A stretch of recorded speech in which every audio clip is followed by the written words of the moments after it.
Hey, Laurel. Hey, Jessa. Who are our guests today? We have Ian and Kirsten from Galley. How did we meet them? Well, we actually met as kind of a circuitous route, and I was introduced to one of your colleagues, Chris, at a party like right before COVID. Like I think it was like the Wednesday before everything shut down, and we had this great conversation about Galley and the work you guys were doing and about regenerative agriculture. And I'm like, oh my gosh, you have to meet my partner Laurel, come on the podcast. And then COVID hit, and it's like, whoa. Chris at a party. Whoa. Oh, I just heard myself. That was so weird. I was trying to send the link to someone, and I was like, what's happening? Anyway, and so, we fell off each other's radars because other things were going on, obviously. And then in the meantime, this local network that's starting up next San Diego, focused on regenerative businesses. Kirsten's on the board, the committee of that, and we were both invited to that by mutual connection, Isabel. And I saw her name and where she was with Galley, and I'm like, oh my gosh, Chris. And so I emailed Kirsten. Sorry, this is kind of long, but I emailed Kirsten. I was like, hey, I met this guy. I think he works with you. And then literally, I think the same day, Chris messaged me on LinkedIn, be like, hey, we kind of lost touch. COVID hit. I was like, oh my gosh, like the stars have aligned. The timing is right. It is now. And so we reconnected. And anyway, more to that, but here we are. It was a starry connection. Thanks for joining us. Absolutely. Our pleasure. Yes. And then we heard it. So this is full disclosure, our first time meeting Ian, and we've spoken with Kirsten and Chris quite a bit, and we always hear about Ian, this elusive Ian. So no pressure, but we have high expectations. Yikes. Now that you're on the spot, Ian, you're the founder of Galley, and the reason that we're able to be connected. And so, can you give us some background on how, I guess, what brought you to Galley and why you eventually started it? Yeah, absolutely. I got to give credit where credit is due. I got brought into Galley as an opportunity from my brother-in-law and my co-founder, Benji Koltai. So we are actually kind of founding a family-run business in the technology space, and it's a lot of fun. So that said, Benji had the idea for this product from his previous role at a company in San Francisco called Sprig. He shared it with me, and I was like, yep, I'm ready to drop everything I'm doing in life and come help you build this. And we've been at it now for a few years and have brought on incredible team members like Kirsten, who is like very early on. She's been with us for this wild ride, and kind of just showed up at the office one day, and it was like, all right, we just can never let her go. So I'll let her share her story, but and we can get more into Genesis as we go. But I was fortunate enough to be invited into this project by Benji, and then when I understood what it is that he wanted to build and where I could provide value, it was just a no-brainer. And now we're trying to transform the way the world makes food. Whoop, whoop. With that, Kirsten, Boom. tell us about your entry. Yeah. So I moved to San Diego in like spring 2018. And I had just moved from England and barely knew anyone in San Diego except for my now husband. And yeah, I started out here working remotely for a company back east, but was kind of looking for opportunities here. The first weekend that my parents came to visit me in San Diego, and I'm from the East Coast, that was the weekend that Galley had its first big article published in the San Diego Tribune. So my parents actually caught that article, and I had just come from England where I was working on a PhD, thinking about sustainable business model innovation in the context of food tech ventures, sustainable food tech ventures. And they were like, Kirsten, this looks like it's right up your alley. So from that article, I think I pinged Ian and Benji on LinkedIn, and yep, like Ian said, I just showed up at the office, and we started to think about ways to work together. I forgot how much I owe your parents a debt of gratitude for them promoting you into the org. Best recruiters ever. Oh, that's really funny. Cool. Like the first time they came to visit in San Diego, the first big article from Galley. So yeah, feeling pretty lucky. Yeah. Yes, it was meant to be. It was very starry. I feel like that's a really good note to entrepreneurs if they're feeling drawn to something, like lean into it, reach out, connect.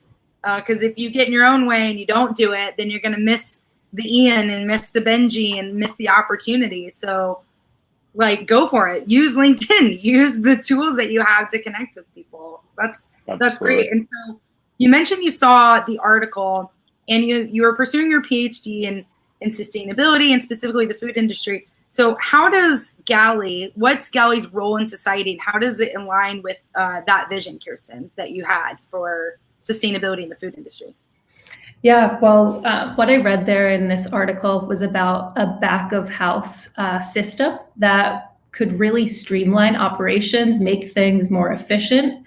And there's a little exercise that I did during my PhD where I kind of pitched a startup idea, and it was very much aligned with the idea of, big data, getting all of this information in one place, getting orders ahead of time so you could very accurately plan, right? Order all the ingredients, that sort of thing, and you're not overproducing.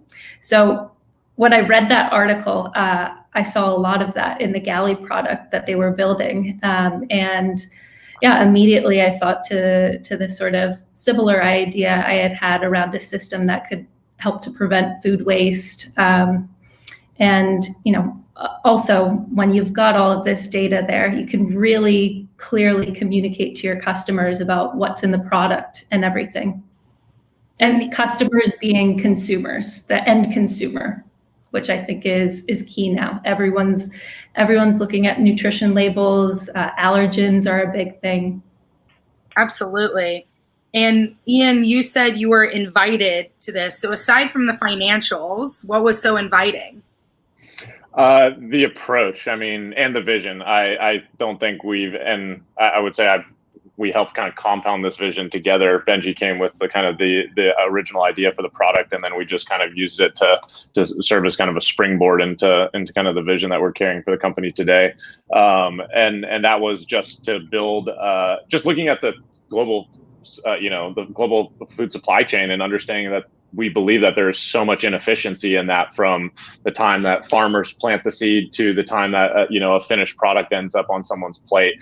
And for us, we saw an entry point into increasing the efficiency in this global supply chain as the recipe of starting with the recipe that any food organization uses to convert a raw good into a finished product. And we looked at what this is the data, this is the structure in which food service information and IP has been communicated through the centuries. And so let's start there, and let's look at the recipe, and let's unlock the power of the recipe as it pertains to unlocking greater levels of efficiency within the food production value chain. So when it was kind of that concept kind of all started to click, like, we are going to be bottom up recipe focused, and this is going to be kind of the vehicle for the food service data that we're capturing and then leveraging. It made a lot of sense to me, because that's how culinarians have interacted with food service data since almost the beginning of restaurants is through this recipe structure. So I knew there would be this like kind of organic resonance with the market, with the operators that are going to use this. And then Benji really leaned into me to focus on just the user experience and making a really pleasurable, interactive experience for these operators to engage with. And when I saw those two things really just not existing in the market today, I was dumbfounded. I was like, why is there not a solution that does this in this way and that is actually pleasurable and enjoyable to use? And when we thoroughly understood that nothing even came close to like the functional product we wanted to build, and that really it was very rare to find anyone with the level of vision that we had for transforming the entire industry, not just restaurants or catering or contract food service, but really looking at like, isn't there a framework for making food at scale that exists out there? And how do we organize and strategically tap into that framework in order to unlock more efficiency? And so that's what got me excited about it. Yeah, yes. It's funny when you get brought into a business opportunity and you're like, how does this not already exist? Because it's so obvious and so clear to me. that there's a need here and I'm going to solve this problem. So it's a beautiful little gift from the universe. So congratulations to you for seeing it for what it is and going after it. In your vision, how is the world improved by this? So like, let's say everyone's got Galley. What does the world look like? Oh man, we don't have enough time to go into that. But at a high level, I mean, let's start at two high level premises here. Is that there should be ROI for the food business. You only use a software tool. You only use tools and technology in order to achieve a result. We are not fantastical in our thinking to believe that we need to actually provide monetary benefits to food businesses in order to incentivize the usage of this product. So it's got to work, and it's got to help with their daily workflows, and it's got to provide a real meaningful return on investment. Or don't even start like that. That's your entry point into a greater problem set that you can start to solve with the data set and with the technology we have. The two things that we look at as like the emergent benefits of building really great and really interactive software is how do we affect global sustainability in the form of like food waste mitigation first and foremost. So we have a thesis that Galley is one of the only solutions that actually stop food waste before it starts, because of our highly connected data model and our ability to look into your future demand and what you need to make in the future and make sure that that's extremely accurate. So as Kirsten mentioned, you're not overproducing and wasting either finished products or ingredients that spoil in your walk-in. And then the second is that if you're working and leveraging technology like Galley and working in a highly organized and systematic and efficient system, that you should actually feel or gain some quality of life improvements as a person, as an employee, or as a staff or team member that works in a food service environment with technology like this. Because there's just so much chaos in producing food, given the nature of the industry and the high turnover, the organic nature of ingredients, the hours. Like there's all of these factors that just make it for one of the most low margin, high stress jobs on earth. And at the end of the day, we believe that we can positively affect change in the back of the house for these food service workers. So we're actually measuring quality of life through stress surveys, pre and post Galley implementation, in order to be able to track that, because you can't change what you don't measure. We believe that, and so we want to measure the holistic benefits that we're providing our customers, both from a sustainability impact perspective and then a quality of life perspective, on top of just getting the jobs done that need to be done in the kitchen and more efficiently. Right. And is there, you're referring to, but I had heard that you guys were a part of a case study, or that you're being featured in a case study for some of these practices.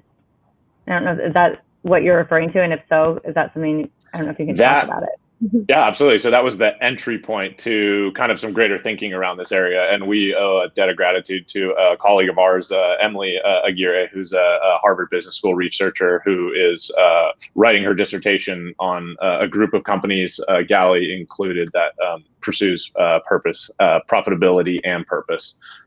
So very, very grateful to be partnered with her. And then through that work of kind of going through her research process, we just realized that she would be a great resource to lock arms with. And she and Kirsten actually drive the kind of the quality of life measurement and stress survey implementation and management. So that's Kirsten's baby over there with Emily, and they've done a great job so far. Yeah, and it is it's so cool to see the results come in, the survey results. And we've got this meeting with our team that we do every 6 weeks. It's called All Hands, company-wide meeting. And at our upcoming All Hands, one of our plans is to read off, several of the quotes that have come out of these stress surveys, because it's just so cool to see, when someone says, yes, my stress levels have gone down, and then they do write 2 or 3 lines in response to, well, how has Galley impacted those stress levels? It's really, really cool to see. And across the whole org, I think what's so cool is the diversity too. You're seeing like the business owner, the manager, the line cook, you're seeing all these different people groups saying like, oh, there's a tool for me, it works, and it's helping improve my quality of life. So yeah, super. We didn't know, you got to put it out there to measure it. And so far we've gotten only positive responses. So something's working. Yeah, something is working. And, my family's in the restaurant business as well. And it's, we have like the best location you could ever think of, like waterfront Santa Barbara. Love and it's still extremely stressful. It is the highest stressor for my sister and her husband. And so from a business owner's perspective, can you give a little more detail about how Galley lowers the stress for a business owner? Like, let's just use my sister for an example. Waterfront, Santa Barbara location, sushi, meat. It's gorgeous. It's beautiful. How do you achieve a bigger ROI for that business? Because, you know, not knowing what systems they have in place, but like, let's say, for example, like, does Galley provide metrics about how much the food costs and then what recipes you can create and how much that recipe will cost? Does it get down to that level of detail? Mm-hmm.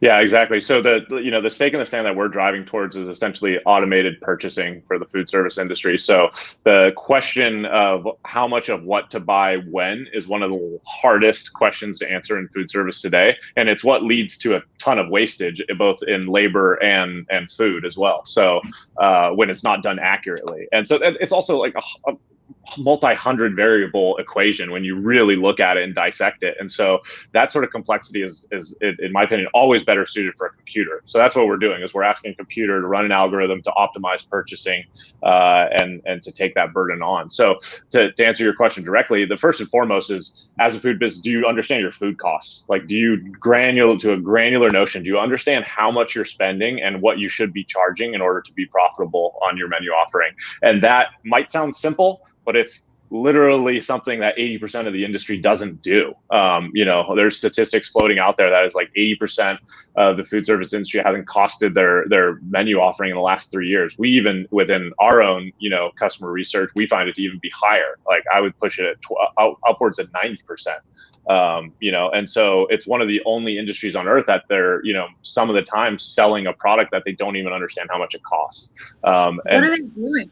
So just to interrupt, like, what are they doing? Are they using like scratch paper? A lot of times there's not systems in place. I mean, a lot of these culinarians just have this like muscle memory of what, and gut intuition around what should be done. There's also a system of called par-based purchasing, which is essentially, I ordered 10 cases of chicken last week. I'm going to order 10 cases of chicken this week, plus or minus 1 or 2, based on, what the weather's doing, what I think is going to happen with events, all of these different variables that it takes someone like food service operations that are successful are only successful if they're not leveraging this type of technology, because someone really, really great is standing in the background being like, I understand all these variables and I have some intuition or some training or some knowledge that can help drive the system. But that's very rare, in these days, that you would have that type of high capacity, executive or culinarian there at the organization being able to do that for you. So technology and systems get to kind of stand in the place for that. So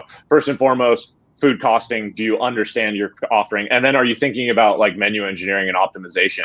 Do you have the right blend of items? Do you have the right, loss leader to attract traffic? And then do you make up for that in other places? So looking at your menu offering holistically. And then now in this day and age, it's all about how do you get this food to the end consumer? I mean, that beautiful view, looking over, Santa Barbara is worth a lot less today than it was, a few months ago, because we can't all access that beautiful amenity. And so now it's about understanding, how is your food how is it gonna travel over the last mile, and then how are you going to distribute it to get it to be, a last mile deliverable good. And so really looking at distribution there and how you bring on new revenue centers, like takeout or delivery and so on and so forth. So, but again, that comes back from understanding at your core, what is your offering, how much does it cost, and then how do I optimize it for being, multi-channel. Yeah, thank you for taking the time to walk through that, because I say I'm in the restaurant industry, but I'm not. I don't know. I just assumed like they're just coming up with the menu that they feel and they like, and I assumed that all these systems existed, but it looks like they don't. And so you're really a lot of them do, and they're just disconnected. They're just all floating around. It takes digital duct tape. I mean, there's almost every type of technology in the space you can imagine. It's just half of it is unusable and half of it doesn't talk to each other. So it's really hard to actually leverage, some core data in order to like populate all of those systems or to leverage the data from these other systems. So that's what Galley is doing, is serving as the source of truth or the system of record for the food service industry. Or that's our vision anyway, is to be the central place where recipes, ingredients, ingredients and menus are stored. And then you can access that data to do lots of things. In the short term, it's your daily workflows of inventory management, production management, and purchasing. But, external or these larger, outsource activities can it kind of leverage this data to more readily get on a delivery platform? Can I leverage this data to display my menu, in the front of house? Can I leverage this data in order to propagate a POS system overnight and not take 4 months?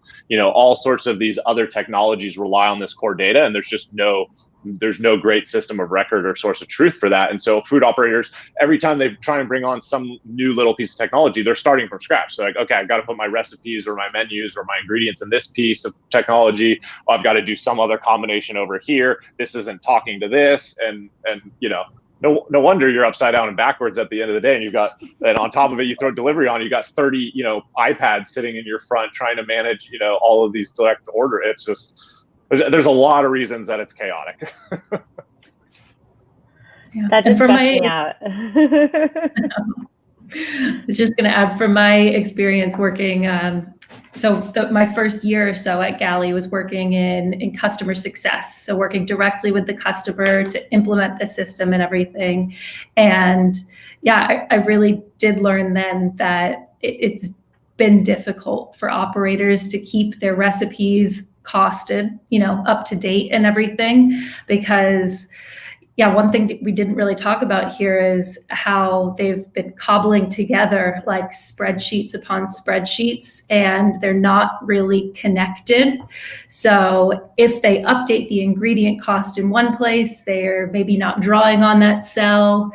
But the way that Galley works is, you've got all of this data linked up in the right way. So when your price does increase or decrease, you can go and update that in one place, propagates throughout the entire system. And that has really been an aha moment for customers, like, oh, it can be this easy to keep our recipe costs up to date.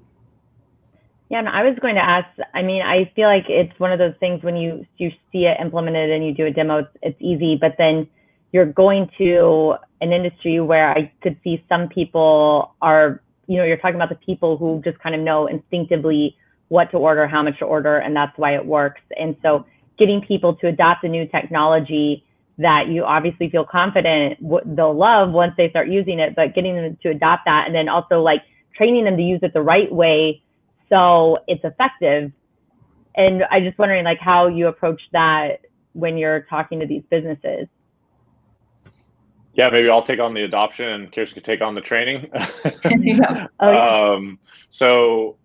From an adoption standpoint, you're completely right. Well, we're already working already trying to push something uphill in the sense that this industry has been sold, as we mentioned prior, like just every piece of terrible technology, and solutions that just don't actually work. And so there's already this aversion to to assessing new technology as well. And then if we're taking kind of the restaurant persona, there's always this sense of urgency because there's like 3 fires a day, hopefully, for them to put out breakfast, lunch, and dinner service. And if they're always just kind of on this high pace, high cadence of kind of running from one thing to the next. And so hard to even get them to take a moment out of their daily workflows and their daily processes to like come evaluate something that in their mind may or may not provide them value.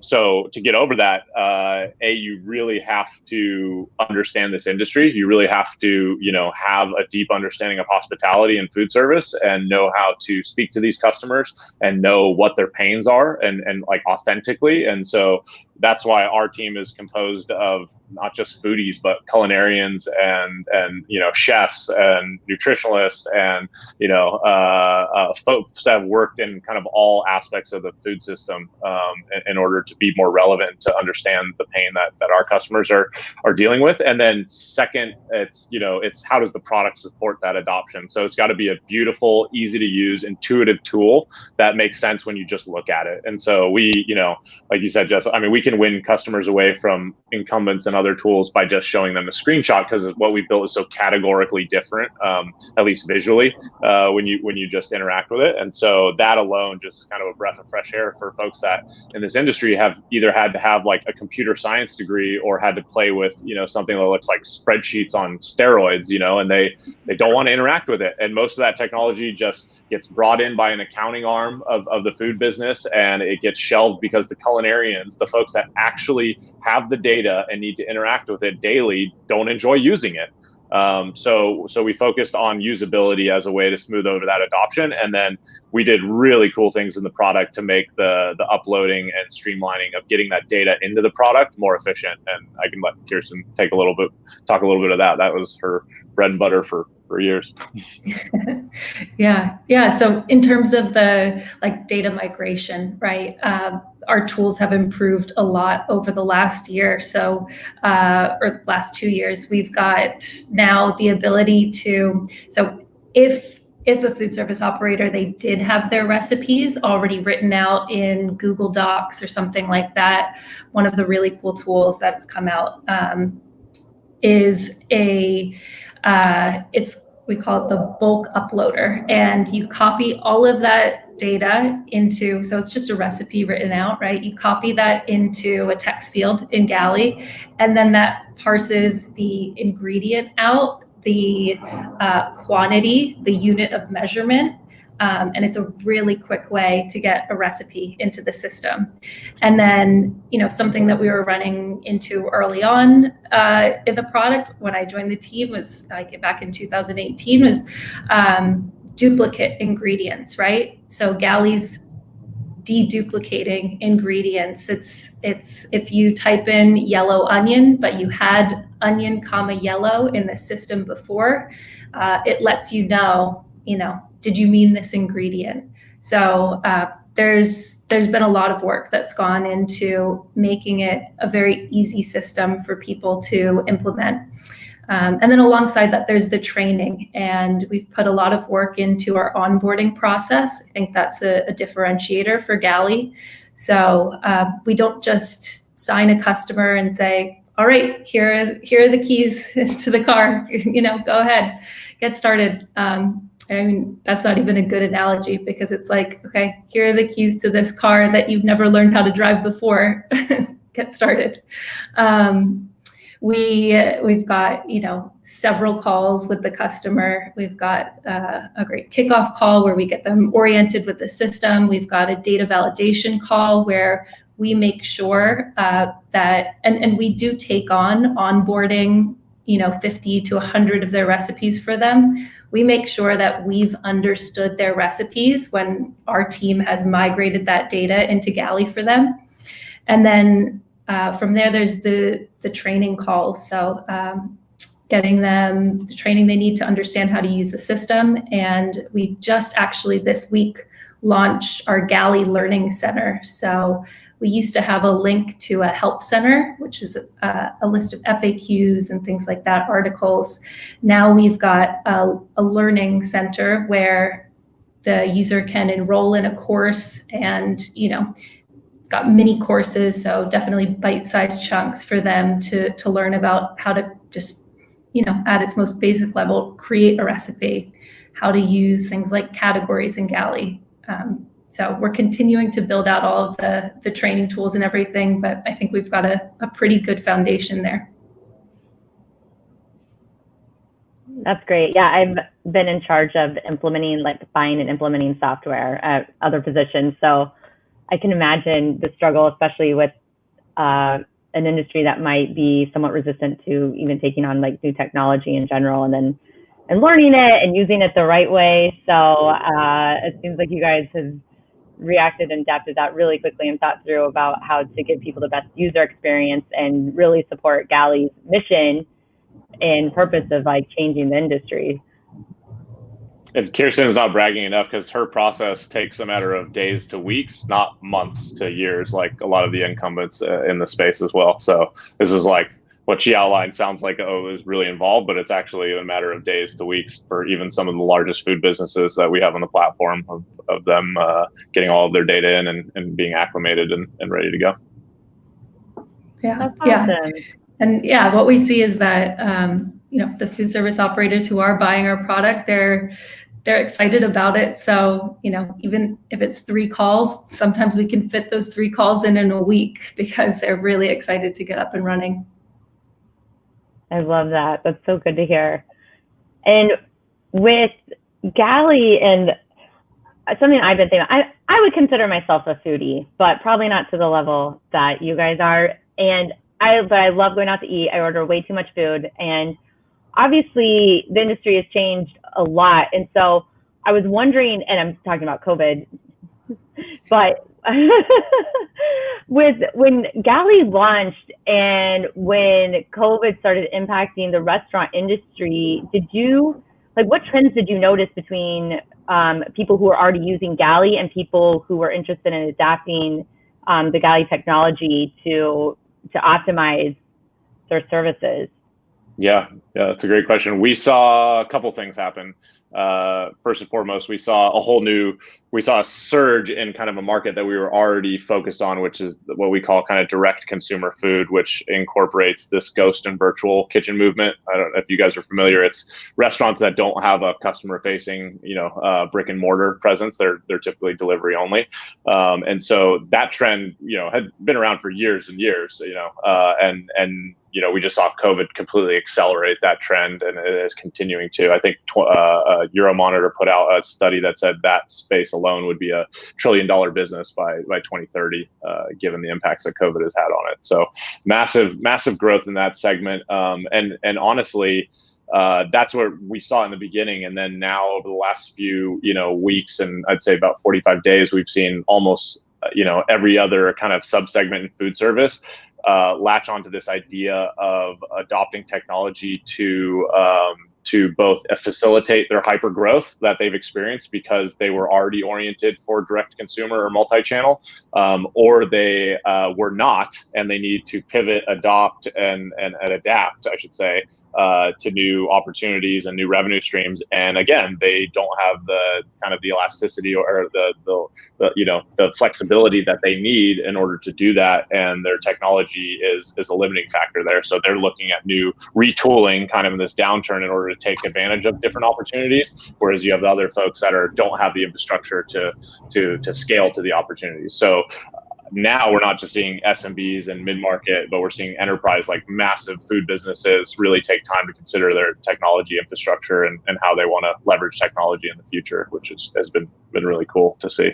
And then, how customers that were existing on our platform started leveraging it. It was just, we got our stress test, essentially our idea was like, hey, we have this flexible data model that allows you to iterate on your menu offering, to even iterate on your business model. And so we saw customers just literally do that. We had, one customer specifically, Lucky Bolt comes to mind. They were, on the Friday before quarantine, they were a B2B company, and they were, selling into corporate offices and providing lunchtime catering for great businesses in San Diego.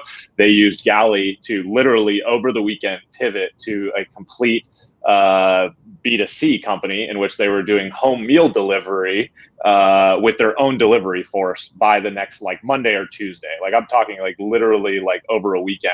And so they reformatted all their recipes for different scales. They built new recipes for different people groups. They had to deal with a whole new packaging, issue, all of these nuances of pivoting your entire business model, and it was done on the foundation of Galley. So we got, and that was just one of multiple use cases where it was like, okay, we are totally stopping what we're doing and we're going to go start something completely new. Caterers going into ghost kitchens, all just lots of different iterations. But they used Galley, and it gave them that flexibility, and so they're now screaming it from the mountaintops. So yeah, that is amazing. I mean, that must feel good for you. It feels good. Yeah, the CEO and owner of Lucky Bolt, literally, I became a customer through COVID, and he showed up at my door, because I live in his neighborhood, and he was doing the delivery route for this neighborhood. And yeah, it felt really good to see him have a surviving and now thriving business because we were able to help them. I mean, absolutely, it's fantastic and incredibly rewarding. Yeah, it's interesting, and I just noticed this again. I have no experience in restaurant industry, and from a consumer standpoint, it seems that, unfortunately, some obviously suffered economic damages and to the point where they had to close, but a lot have been pretty resilient and have adapted really quickly. And I think with technology and stuff like Galley and options like that, it helps them adapt to the changing economy and day-to-day life that we're going through right now. And so you can go back to the traditional model like very quickly, but it seems that the people who are able to get things up and running online and get mobile and obviously be able to like manage their inventory and cut costs, and I know you guys are big on optimization, of course, to be able to do that ultimately is like saving these businesses and allowing them to thrive and grow during a time where a lot of people have been impacted. So it's really awesome. Yeah, completely agree. And this whole idea of this emerging market of like going full delivery only or expanding multi-channel, like that's not without its risks and costs as well. And so I think there's a lot of folks now, and it was happening prior to COVID too. There was a lot of kind of this contrarian view creeping up in the ghost and virtual space of like, this doesn't have the margins that it was anticipated or said to, because you have to spend so much more time and money building brand awareness and marketing, a business that that didn't exist prior and now only has this one entry point to the consumer through these delivery apps, and so there's a trade-off there. And so there was this contrarian view of like, hey, before you go explore ghost and virtual, as at that point it was looked at like an auxiliary revenue center or auxiliary, component to the business. Now it's looked at as core, but the argument there was look at operational efficiency first. If you don't understand your food costs, if you can't optimize your menu, if you can't produce food efficiently, don't even think about tacking on another revenue center. Like go back to the basics first and foremost and start there. And so I still think that's kind of where the most savvy food operators are. They're looking at the basics of like, what is within their control today, within their culinary ops that they can really, optimize for efficiency and greater ROI. And then look at all these other opportunities, that are just made more accessible and more profitable through that efficiency first. I love this. I love what I'm seeing is this idea of sustainability. Like Galley is a sustainability tool. Many people they might look at sustainability in that term and that phrase and define it as something that is financially long lasting and resilient to change. Others may look at sustainability and say, from an environmental standpoint, it has a very small impact. It might even have a positive impact on the environment. And another, definition of sustainability is around like improving the quality of life for human beings, or like allowing human beings to be fully themselves. So when I think about those definitions of sustainability, Galley's ticking all those boxes for me. And it's easy to look at COVID and go, those that are financially resilient are the ones that survive at the end of it. It's not just that. Like to be sustainable to an event, to be resilient to an event like COVID, you have to have the tools and the flexibility to be adaptable. And Galley, in that way, in my mind, is revolutionizing the food service industry to go from one that is incredibly stressful, very low margin. So it's really those passionate people that will stick it out, like it's almost like an endurance game instead of like a thriving, awesome experience. And you add Galley to the mix, and all of a sudden, every point in the supply chain, the people, the planet, and the money are all happy. It's all synced up and working. I mean, I guess I'm your hype man now. You're hired. Well, let's do this. Like, come on. I just and I want to hear from Kirsten, who studied this, hardcore. What is the definition of sustainability for Galley, and did I explain how Galley fits into the sustainability for the food service industry well, or how would you add or build upon that? Yeah, definitely. So actually, I've got a Post-it note here, and I wrote down this definition because I thought that you might ask me for my definition. And yeah, studying this, thinking about it for 3 years when I was working on my PhD, there was one definition that I came across that I thought really captured it, and it's a sustainable business model. It's a business model that creates, delivers, and captures value for all of its stakeholders without depleting the natural, economic, and social capital that it relies on. And I think that definition puts it very well. And I've never heard that, by the way. Whoa, yeah, for the win. You got the sustainability. Okay, well, it's not mine, and I also did write down the authors here. So it's Brewer and Ludovic Friend in 2014, a paper they wrote. But I just thought, yeah, that does a really good job at nailing it. And yeah, so you want to create a business, you want to start a business that's creating that value, not just creating it, delivering it to the stakeholders, and capturing value, not just for yourself as a business, but for all of those stakeholders as well, right? You want to be creating these positive value exchanges. And at the same time, you don't want to be, taking more than you're giving. So I see a lot of that in Galley. I did. I mean, that makes our heart sing at Stellar Co. because we are stakeholder capitalists. That's the movement that we promulgate: business for good, stakeholder capitalism. For those that haven't been listening to our podcast and aren't aware, what would you define a stakeholder before we move on to more definition around sustainability? What's a stakeholder to you?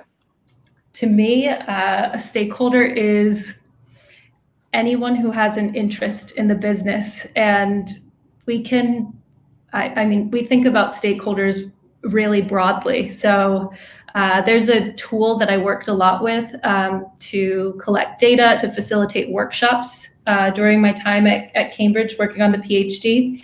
And it's called the value mapping tool. And in this tool, you've got stakeholder categories like, your employees, your customers, investors, your suppliers, your partners. But you've also got stakeholders as being like the environment is elevated to the level of a stakeholder, right? Society is elevated to the level of a stakeholder. So we think about stakeholders really broadly, anyone who has kind of a touch point and interest in the business.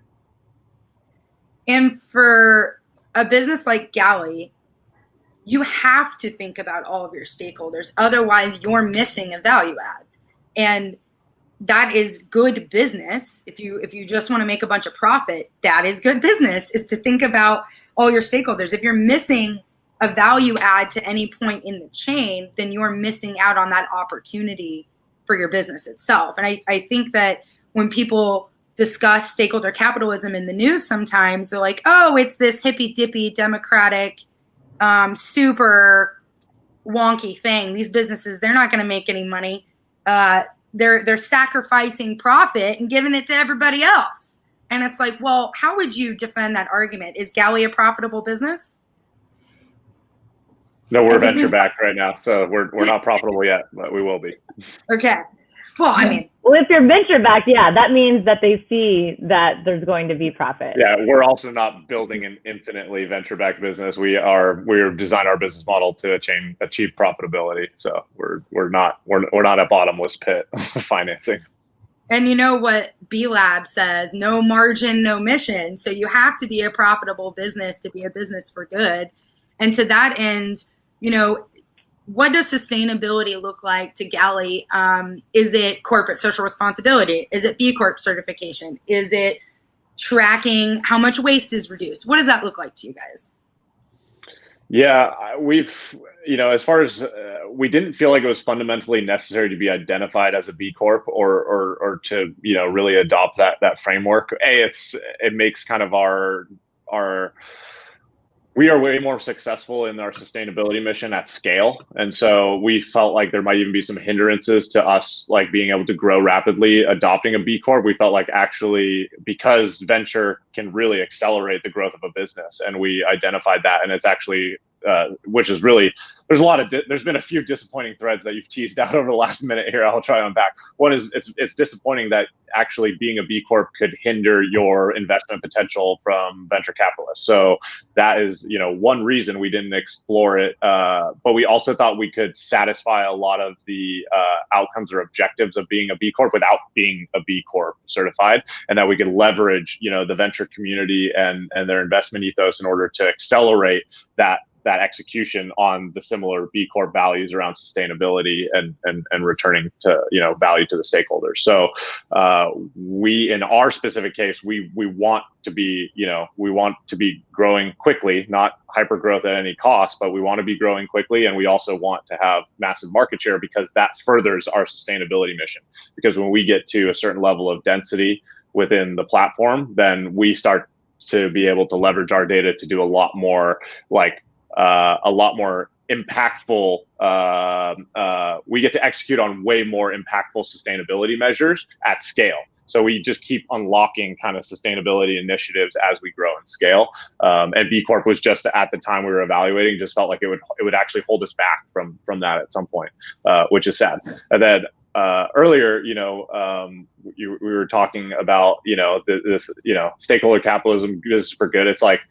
It's sad that we even have to have this conversation. Like, to me, business is the definition of a business is like, a business is you are providing a very specific value for a very specific group of people. And in most cases you're getting paid for it. And it's like, we don't start with this idea of providing value for someone, then what are we doing, at the end of the day? So, it's just, that dichotomy is just like, it always just puts me on my heels of like, gosh, I wish we were all just building businesses to satisfy the needs of a specific people group, and everything would be a lot cleaner. But then we wouldn't be on fun podcasts like this talking about it. So that's true. Well, I mean, I think it's the history of business. It turned, like in the 80s, it turned. And it somebody grabbed this idea of must maximize profit for shareholders only at any cost. Yeah. And it's like, well, no, let's get back to like the purpose of business was to like solve a problem and add value for people. We lost it along the way. But this movement that you guys inherently are a part of by the nature of being a stakeholder focused business, it's coming back again. And And I also think it just doesn't need the same trappings of like, I love B Corp and I love companies that go that path. But at the end of the day, they're like, I also see it in modern entrepreneurship of like, there is a resurgence of going back to like build products and services and businesses that solve, very intrinsic and very specific and contextual pain points, like that's what I see in kind of the modern entrepreneurial movement today. And so that's encouraging, because I think that does exist on some level today. But yeah, it's there's we don't have enough time to go down this rabbit hole. Yeah. Well, and Kirsten, Ian, you mentioned that like as you scale, you get to unlock the potential of your sustainability strategies. You're the first to say this on the podcast. That's a fascinating, new, refreshing point of view. So can you share a few of those ideas that you have of some things you want to unlock as you grow? Yeah, I mean, just as it's hyper contextual to our platform, but it's like economies of scale unlock different opportunities for us. So when we have, a high level of users on the platform and a really, incredible density of users, we can start doing things like creating faux purchasing blocks and kind of digital co-ops. So not only can Galley users leverage the platform to purchase, their goods from external vendors, they can start thinking about, the movement of goods intra Galley users. So within Galley users, so we can start bartering. When I've over purchased a case of tomatoes and it's going to spoil in my walk-in, I can get a notification from, the taco stand on the corner saying that they were about to submit a purchase order for a case of tomatoes, and instead I can walk it down the street, save 50% of the cost that I was going to, see spoil on that or be wasted, and also have a cool social interaction and provide some social benefit as well. And that's just one small little nuance thing, but it's an example of like how economies of scale.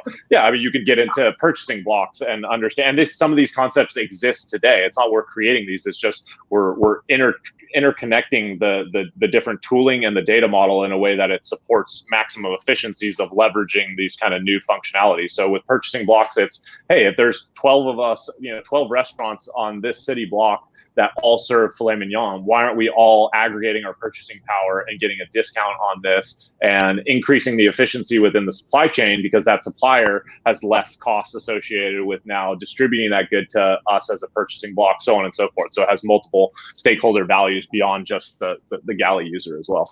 But those are the types of things that can be unlocked with economies of scale and growth. And this is going on the topic of food waste, because I just find it really interesting.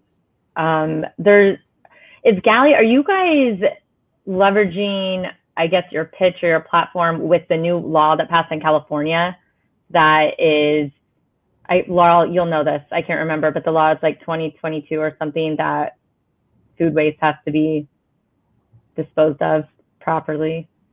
Composted. But there's nowhere to compost it, and it's this whole problem. Yeah, removing like food waste from the municipal waste stream, like completely diverting it. Yep. Yeah. So that upcoming legislation has actually, it has.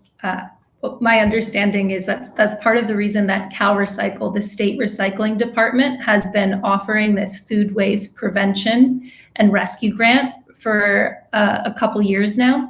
Part of that is, research around how do we do this? How do we prevent food from going to landfill? And that's actually a project that we've been participating in for a year and a half now. We've got a project where we're looking at how Galley, when introduced in a kitchen, can really start to prevent food waste over time.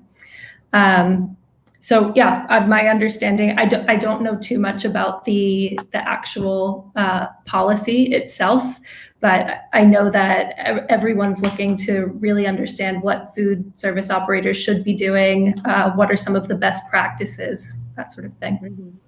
And I think the reason why behind that legislation is mostly to reduce greenhouse gas emissions, not necessarily to improve the food system, which I think, again, hype man, Galley is really an improvement in the food system and the network itself, especially when you get to scale and you get to add in your little cherries on top of the sundae as you grow.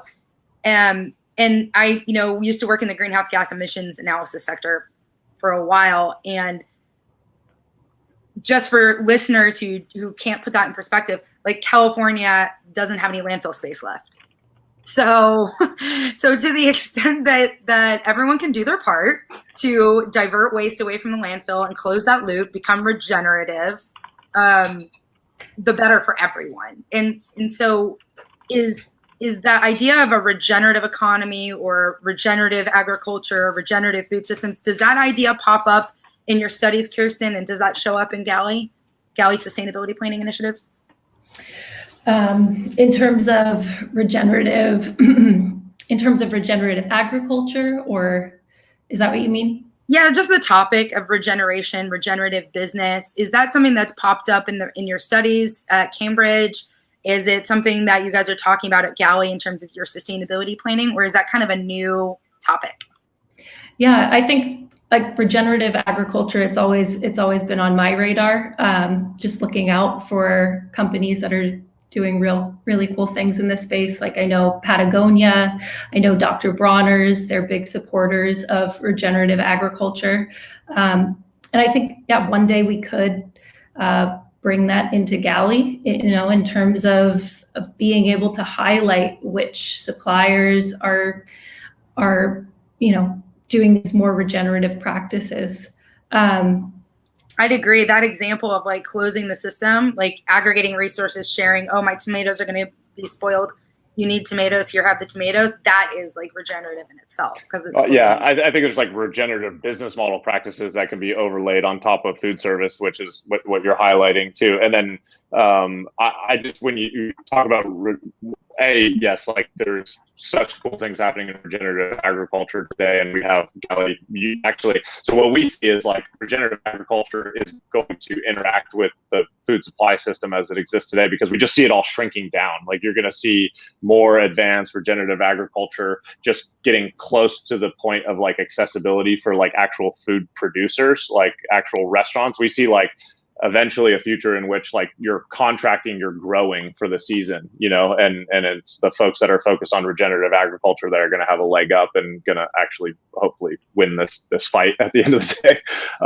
So we just see it kind of all shrinking and getting a little bit closer together, and it's going to be, the data again that drives that.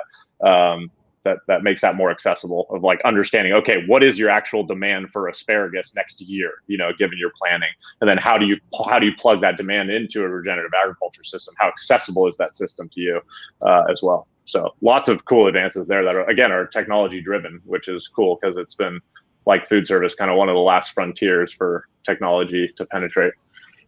Yeah, thanks for sharing that. I wanted to know y'all's thoughts on the future of the industry, and you just nailed it. So thank you. And I think we're at the time for our 3-point landing. Woo! Ooh. So please walk us through the 3 key takeaways you'd like our audience to walk away with.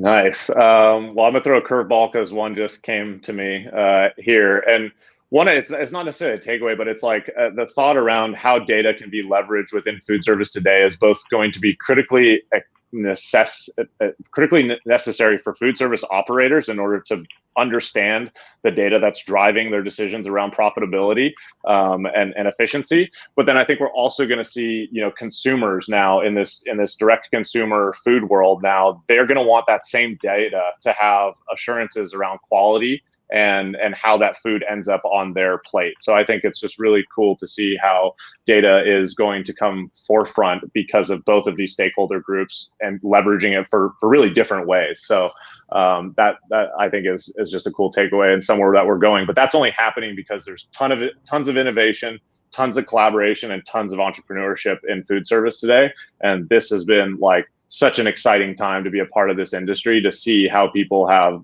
really risen to the challenges of COVID and banded together to address those challenges as well has been really, really assuring. So I'll let Kirsten jump in with at least one or two more. Yeah, I think that resilience, that leads to one of the other themes we've talked about today, which is embracing disruption, and being able to innovate your business model even when there's disruption going on, because COVID is one example of disruption. There's tons of disruption, and with climate change and everything, we expect that there'll be more disruption, especially in the food industry, food and farming industry, right? So I think that's another one of our takeaways there. Awesome. Is that two or three? Because I think our last, if we're not over, our third would just take care of each other. Take care of your team, take care of your people. At the end of the day, we're all really reliant on food service, and we all want and desire, just great tasting, sustainable, well made, and food made with love. And that comes from, we believe in just a kind of a trickle down effect of, take care of your people, that will take care of the food, that take care of the customers. And so lean in these times to each other and be good to each other. Epic. Beautiful note. Thank you so much for being here. We really appreciated it. Go to Galley Solutions for all your Galley Solutions. You got it. And with that, send it, Jessa. Thank you, guys.